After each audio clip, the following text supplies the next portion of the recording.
बिस्मिल्लाहिर्रहमानिर्रहीम। अस्सलाम वालेकुम नाज़रीन, आप देख रहे हैं हमारा यूट्यूब चैनल कदीम तिब्ब यूनानी और मैं हूं आपका मेज़बान हकीम हबीबुल्लाह। मोहतरम नाज़रीन, आज मैं पेचश के बारे में बात कर रहा हूं। इस हाल भी इसे कहते हैं, पेचश भी कहते हैं। ये बड़ी नामुराद सी तकलीफ़ है जिसको हो जाए जान ही नहीं छोड़ती है जी। आंतों में सोजश हो जाती है, बाद दफ़ा हल्के हल्के ज़ख़म हो जाते हैं जो खुर्दबीन से नज़र आते हैं। तो इसके लिए बड़ा बेहतरीन नुस्खा पेश कर रहा हूँ।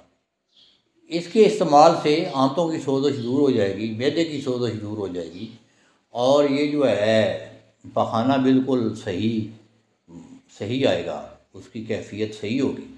नुस्खा सुन लें।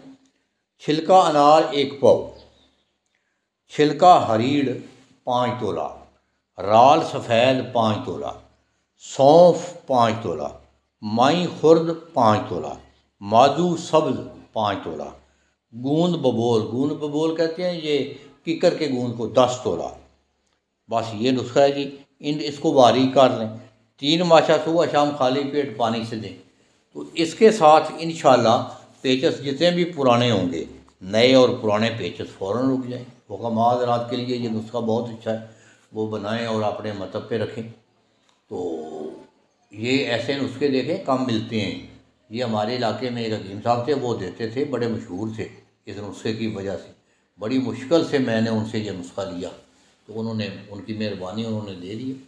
तो और मैं ये बनाया नुस्खा मैंने और इस्तेमाल कराया, बड़ा रिज़ल्ट है इसका, क्या बात है। ज़रा ये होता है कि इसमें परहेज़ भी होती है ना। एक आदमी को पेचश लगे हुए हैं तो उसकी रोटी बंद कर दें, सालन बंद कर दें, उबले हुए चावल दें, दलिया बना कर दें, खिचड़ी बना कर दें, है जी। हाँ, ये ऐसी चीज़ें कर दें, उसका परहेज़ साथ रखें तो बाकी मरीज़ को ये दवाई दें तो इंशाल्लाह मर्ज़ ख़त्म हो जाएगी, पेचश ठीक हो जाएंगे। ये बनाएं, दुआ में याद रखें। अस्सलाम वालेकुम।